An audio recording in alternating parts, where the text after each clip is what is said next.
पत्रकार भवन का उल्लेख हम कर चुके हैं। झांसी की गौरवपूर्ण प्रतिष्ठा रही है हमारे बीच में। हमारे देश और देश मोहन नेपाल जी यहाँ पर बैठे हुए हैं। विगत 40 वर्षों से हमने लगातार डिजिटल पर थानों में, कभी सरकारी कार्यक्रमों में, कभी मौके पर पत्रकारिता करते हुए होते रहे। गरीबी के प्रतिनिधि भी हमने देखा है। ऐसे सीनियर जर्नलिस्ट के बीच में हम लोग आज मीडिया को संवैधानिक दर्जा देने की जरूरत पर चिंता मानते हैं। तो मैं निवेदन करूँगा मनोहर मोदी जी कि अपना व्याख्यान प्रारंभ।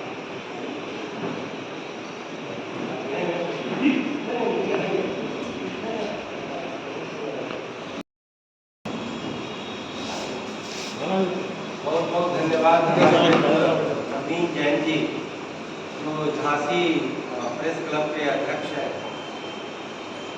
बड़ा ही एक सायास संयोग हुआ कि मैं अपने शहर झांसी में आया। बुंदेलखंड विश्वविद्यालय में एक अंतर्राष्ट्रीय सम्मेलन आयोजित हुआ। मुझे भी उसमें मैंने अपना पेपर हमसे मंगवाया गया। तो 2 दिन की संगोष्ठी कल समाप्त हुई और आज हमारे एक और मित्र IIT संस्थान के उमेश शुक्ला जी जिस पत्रकारिता विभाग में है, तो वहाँ पर आज एक आर्थिक पत्रकारिता अभी जो एक लेक्चर रखा गया। उसके बाद हमारे प्रवीण जी जो कहीं ना कहीं एक मीडिया के मतलब की पृष्ठभूमि है, उनकी पारिवारिक पृष्ठभूमि। कल इनसे मेरी मुलाकात हुई तो उन्होंने कहा कि मैंने कहा कि मेरी एक मुहिम है प्रवीण भाई कि मैं मीडिया को केवल कहने के लिए जो कहा जाता है कि संविधान का चौथा लोकतंत्र का चौथा खंभा है, क्यों नहीं इसे सचमुच लोकतंत्र का चौथा खंभा बनाए। और जब सचमुच लोकतंत्र का चौथा खंभा बनाने की बात आती है तो इसे संविधान में भी चौथा खंभा का दर्जा एक तरह से देना है। देखिए, आप सब लोग यहाँ मीडिया के बड़े ही गणमान्य, झांसी के जितने भी गणमान्य अखबार और उनके तमाम बेरोज और उसमें करीब करीब वर्षों से, करीब दशकों से काम करने वाले तमाम व्यक्ति मौजूद हैं। बड़ा ही मुझे हर्ष और उल्लास का अनुभव हो रहा है कि आप सबके बीच में बैठ करके हम अपनी बिरादरी और अपने ही क्षेत्र मीडिया के बारे में कुछ विचार व्यक्त करना चाहते हैं। तो सबसे पहले मैं थोड़ा सा अपना बता दूँ अपने बारे में कि करीब 30-31 साल के अपने पत्रकारिता जीवन में मैंने शुरू में कुछ साल फ्रीलांसिंग की और शुरुआत में ही मुझे लगा कि जिस मीडिया में मैं आया हूँ उस मीडिया की व्यवस्था को ही पहले मैं देखूँ। मैं उस मीडिया उद्योग को करूँ। मीडिया में पत्रकारों की, प्रेस की तमाम जो वस्तु स्थिति है, जो मीडिया से बाहर रहकर एक पाठक के रूप में, एक आम व्यक्ति के रूप में जो मैं देखा करता था, जो महसूस किया करता था। पत्रकारिता का शिक्षण प्रशिक्षण लेने के बाद और मीडिया तमाम संगठनों में बतौर फ्रीलांस पत्रकार जब उसमें प्रवेश किया, घुसा, देखा, समझा, परखा, तो मुझे लगा कि सबसे पहले मुझे पत्रकारिता करने से पहले पत्रकारिता के क्षेत्र में जो तमाम विसंगतियाँ हैं, जो तमाम विपर्य है, जो तमाम जो है व्यतिक्रम है और कुल मिलाकर के जो घोर असंतुलन है, क्यों नहीं उसको लेकर के काम किया। यह ठीक है, उस समय राष्ट्रीय सहारा अखबार का आगमन हुआ था और उस दौरान उनके जो एडिटर थे, पहले ही हम उनकी विजिट जो हुई वहाँ पर, उन एडिटर से मेरी पहली ही बात थोड़ी सी अच्छी और मेरा अच्छा संवाद नहीं हुआ। मैंने कोई लेख दिया था, उस बारे में उनसे बात कर ली, संपादक को अच्छा नहीं लगा और जब तमाम लोगों की नियुक्तियाँ हो रही थी तो संपादक ने मुझे नियुक्त नहीं किया। पहले राउंड में भी नहीं नियुक्त किया, दूसरे राउंड में भी नियुक्त नहीं किया और तब उस दरमियान मैंने 1.5 साल स्वतंत्र पत्रकारिता जनसत्ता में, भारत में, राष्ट्रीय सहारा में तो मैं लिखता ही था, कुछ 2-4 पत्रिकाओं में मैंने अपने लेख लिखे। क्योंकि मेरा अर्थशास्त्र से मैंने MA किया था, तो मैंने पत्रकारिता में आर्थिक पत्रकारिता नहीं है, स्पेशलाइज के बारे में बात अलग है।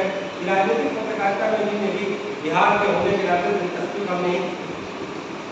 फिर उसके बाद राष्ट्रीय सहारा में 1993 में एक अलग रिसर्च एंड डेवलपमेंट विंग स्थापित हुआ, जिसमें वैचारिक पत्रकारिता उनका प्रतिष्ठा निकलता था।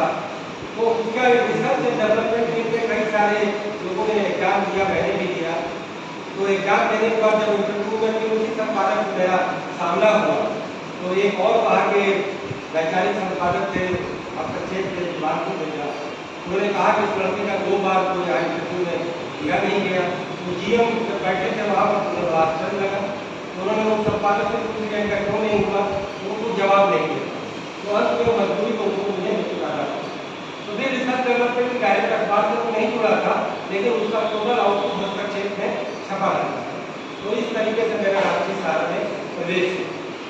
ठीक है, उसके बाद मैं करीब 1905 साल के बाद मैं ब्यूरो में आया तो डायरेक्ट मुझे नेशनल ब्यूरो में मुझे स्थान मिला। मिनिस्ट्री ऑफ फाइनेंस इंडस्ट्री का मैं देखने लगा। और 2 साल 3 साल रहने के बाद तो मीडिया में भी सत्ता का वैसे ही परिवर्तन होता है जैसे राजनीति में सत्ता का परिवर्तन होता है। वहाँ भी जो नया व्यक्ति आता है, अपने लोग अपने काम और अपने लोगों को वहाँ पर आगे बढ़ाता है। तो उस दौरान मेरी सत्ता का आक्रमण हुए हैं, लेकिन अपने स्वाभिमान की रक्षा में तो तमाम लोगों के पास ट्रांसफर किए गए। मैंने अपने स्वाभिमान की रक्षा में पहले राष्ट्रीय सहारा जारी किया। ये संपादक को बड़ा ईगो प्रॉब्लम हुआ, मुझे उसने नोटिस पर नोटिस दी, मैंने उस पर जवाब दिया। फिर उसके बाद उन्होंने मुझे बर्खास्त किया। बर्खास्तगी के खिलाफ भी मैंने लड़ाई लड़ी और फिर मेरी उसमें जीत। और फिर मैं ज्वाइन करता हूँ और ज्वाइन करके एक्ट बाई बिल मैं उसको रिजाइन भी करता हूँ। तो एक बड़ी दिक्कत प्रणाली थी। सबने कहा कि इसमें कुछ नहीं करते हैं, सब लोग जिसको जहाँ नौकरी बचानी है ट्रांसफर को मान लेते हैं। अब क्या जब तक मेरी आत्मा अगर मीडिया में आया हूँ और मीडिया में इतना मैं कॉम्प्रोमाइज ही कर लूँ तो फिर मीडिया में मेरे आने का क्या मतलब, मैं किसी और फील्ड में जाता। बहरहाल मैं वैसे ही कहने के लिए कह दिया। फिर उसके बाद दैनिक भास्कर में मैं आया। फिर उन्होंने भी बॉम्बे मुझे भेजा बाद में। फिर परिवार के घर से मैं छोड़ के चला आया। फिर जब मैं दिल्ली आया 2005 में मुझे लोगों ने कहा कि आप हिंदी में कोई आपकी पत्रिका शुरू करिए। तो मैंने नाम इकोनॉमी इंडिया रखा क्योंकि कहीं ना कहीं मीडिया एक मार्केटिंग और ब्रांड का खेल होता है। तो मैं नाम इसका अंग्रेजी रखा, लेकिन पत्रिका हिंदी में। तो इकोनॉमी इंडिया मैंने पत्रिका निकाली 2005 में और 2 साल के बाद मैंने फिर इसका अंग्रेजी संस्करण शुरू किया और दोनों मंत्री बैठे मैंने लगातार चलाया। स्वाभिमान की रक्षा में मैं अपना काम करूँ, लेकिन काम तो बड़ा कठिन था, बड़ा मुश्किल था, क्योंकि विज्ञापन भी, संपादन भी, मार्केटिंग भी, प्रोडक्शन भी, उसका पूरा सर्कुलेशन भी एक्सेट्रा एक्सेट्रा तो लगातार मैं करता रहा। तो उसी दौरान मैं अपने पत्रकारिता जीवन और सार्वजनिक जीवन में एक अनुभवी मतलब एक व्यक्ति होने के नाते मुझे लगा कि सबसे बड़ी समस्या जो है भ्रष्टाचार। और भ्रष्टाचार एक ऐसी समस्या है जिसे लेकर के हम दूसरे पर उंगली उठाते हैं और अपने को हम बचाते हैं, क्योंकि हमारा भी वेस्ट इंटरेस्ट कहीं कहीं भ्रष्टाचार से जुड़ा है। और समाज और देश की जब बात आती है तो हम भ्रष्टाचार को ही मुद्दा बनाते हैं। तो मुझे लगा कि भ्रष्टाचार पर पूरी ईमानदारी से अब तक की दुनिया की मुझे सबसे बड़ी किताब लिखनी है। तो जल्द में नहीं लिखा जाएगा, मल्टी वॉल्यूम, राजनीतिक भ्रष्टाचार, आर्थिक भ्रष्टाचार, शासनिक भ्रष्टाचार, सामाजिक भ्रष्टाचार, सांस्कृतिक भ्रष्टाचार। और इसके तहत मैंने उसकी भी एक तरह से शुरुआत की। तो मैंने ये कहा कि इसमें मैं लोगों का इंटरव्यू भी करूँगा 5-7 साल के लिए। तो कॉमन सिटीजन, पब्लिक रिप्रेजेंटेटिव, फिर उसके बाद में इंडस्ट्री के लोग, फिर प्रशासन के लोग और फिर जो है बुद्धिजीवी पर 5 कैटेगरी का अलग अलग क्वेश्चन बनाकर मैंने सर्वे किए। और फिर मैं राष्ट्रीय सहारा से जो छुट्टी लिया था तो तमाम दिल्ली की लाइब्रेरी, IITA से लेकर तमाम भ्रष्टाचार के लिटरेचर मैंने और पूरा रिसर्च करके एक अलमीरा पूरा रिसर्च पेपर इकट्ठा करके और पूरा कथन इकट्ठा करके मैंने वो लिखना शुरू किया। लेकिन इधर इकोनॉमी इंडिया जब निकालने लगा तो उससे प्रेशर की वजह से थोड़ा ही मिल पाया। 1914, 15, 16, 17 तक मेरी बैटरी निकलती रही। लेकिन मैंने अपने बैटरी इकोनॉमी इंडिया में दिखाना भी चाहूँगा, यही पत्रिका है अभी इंग्लिश में निकल रही है, लेकिन हिंदी में मैंने उसको काफ़ी ज़्यादा कई सारे अंक मैंने हिंदी में भी निकाले। तो इकोनॉमी इंडिया निकालने के दरमियान मैंने भी बताया था कि मैंने 1995 में पत्रकार तो देश का पहला युवा पत्रकारों का संगठन था कि युवा पत्रकारों की आवाज़ और उनके इंटरेस्ट को सुना जाए और उनके मन में जो कुंठा, आत्महीनता और तरह तरह की जो रुकावटें मीडिया में करियर बनाने में जो आती है, उसे लेकर के अपना एक मंच हो जिसमें हम अपने उदार और विचार प्रकट कर सकते। और जब उसकी बैठकें होती थी तो IMC के जितने सब्सिक्वेंट बैचेस के लोग हैं सब आते थे, क्योंकि सबको लगती थी करियर की चिंता कि कैसे हम आगे बढ़े। और उसी दौरान एनडीटीवी के मनोरंजन भाग वही बड़े संघ के विद्यार्थी के जन्म दिवस के अवसर पर 1995 में प्रेस क्लब में इसकी हमने स्थापना की और इसके अपने ऑब्जेक्टिव केवल युवा पत्रकारों के लिए नहीं थे, ये पूरे देश के मीडिया को लेकर के उद्देश्य बनाए गए, चाहे वो उसमें पेपर की जो कागज जो होता है उसकी नीति, विज्ञापन की नीति, पत्रकारों की सुरक्षा की नीति, पत्रकारों की सामाजिक सुरक्षा, मीडिया संस्थानों में भेदभाव, भाई भतीजावाद या पॉलिटिक्स और जो मीडिया का जो नेक्सस है या मीडिया और बिजनेस का जो नेक्सस है, ब्यूरोक्रेसी का जो नेक्सस है, इन सब को लेकर के मैंने तमाम संगोष्ठियाँ आयोजित की, पत्रकारों को इकट्ठा किया। लेकिन पत्रकारों को इकट्ठा करने के क्रम में मुझे बहुत निराशा भी आई, क्योंकि पत्रकारों को इकट्ठा करना मेढक तोड़ने के समान। आप दुनिया में सब जगह एकता ला सकते हैं, मीडिया के जरिए दुनिया के तमाम जुल्म और सितम का व्याख्या कर सकते हैं, लेकिन खुद मीडिया के अंदर जो जुल्म और सितम होते हैं, मीडिया के अंदर जो भेदभाव होता है, जो एक तरह से भाई भतीजावाद होता है, यस बॉस कल्चर जो चलता है, उसे लेकर के कोई मंच नहीं मिलता। तो इस वजह से मैंने ये भारतीय युवा पत्रकार संगठन स्थापित किया।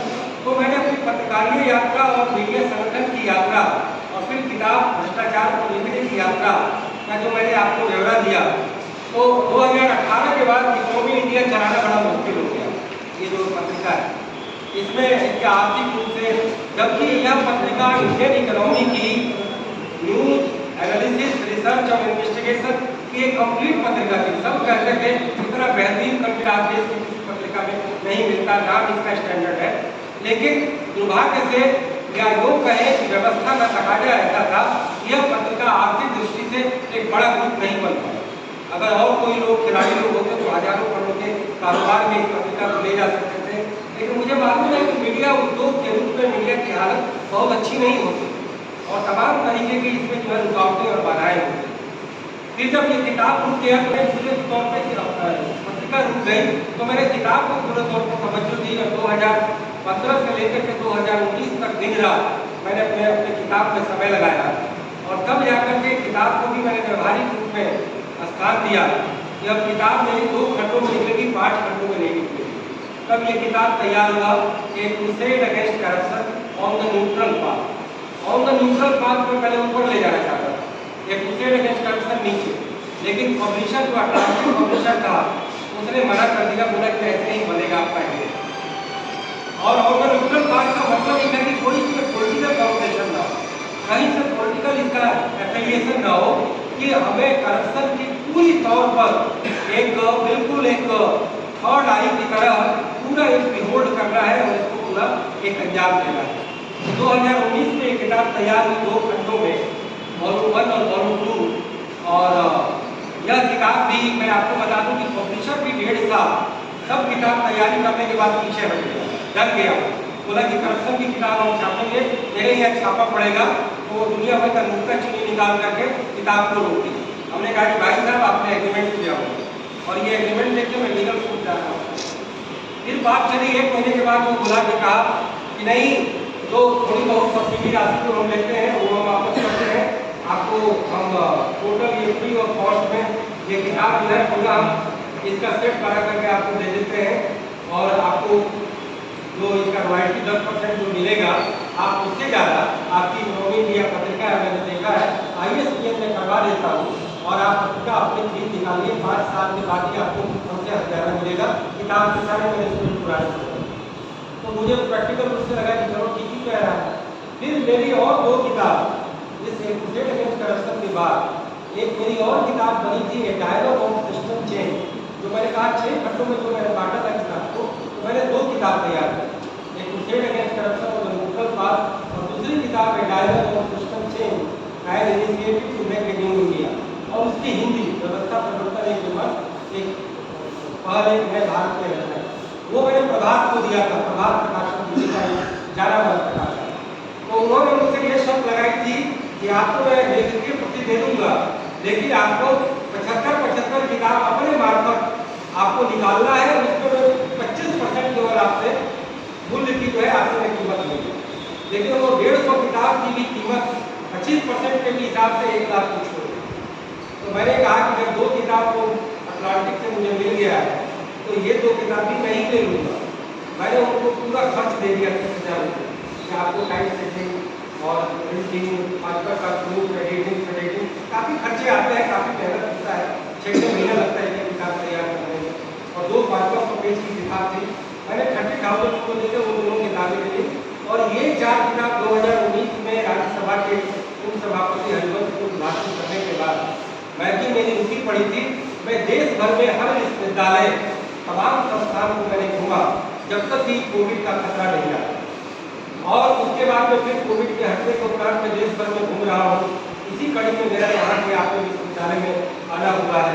बहरहाल आज का मौजूद हमारे भाई लोगों मीडिया को संवैधानिक दर्जा देने को लेकर, देखिए ये बड़ा गंभीर सवाल है और हम मीडिया कर्मियों को बड़ा ही मतलब कि गंभीरता से और बड़ा ही हमको गहराई से इस पर सोचना पड़ेगा कि हम मीडिया वालों की जो हालात है हमें बताने की जरूरत नहीं है। अब सब लोग हमको होगी, सब जानते हैं कि कैसे इसकी सोशल डायनेमिक चलती है। एक मीडिया का मालिक होता है, तो व्यवसायी मान लें उसे, एक सेल्फ एंटरप्रेन्योर भी होता है, एक छोटा मध्यम लघु और बड़े अखबार वाले होते हैं। हमारे पब्लिक भाई का जो अखबार था तो मध्यम दर्जे में ही था, हमारी कुछ थी वो अलग थी। कल बता रहे थे इस दरमियान कितने अखबार और मैगजीनें आई और विलुप्त होती चली गई। मेरी भी मैगजीन अभी विलुप्त नहीं हुई, अभी भी है, 16 साल होने के बावजूद, 17 साल 18 साल होने के बावजूद। मैंने कहा कि कोई भी प्रकाशन कोई इच्छा शक्ति से करता है और हमें अपने चादर को उतना ही फैलाना है, पैर को उतना ही फैलाना है जितनी हमारी चादर है।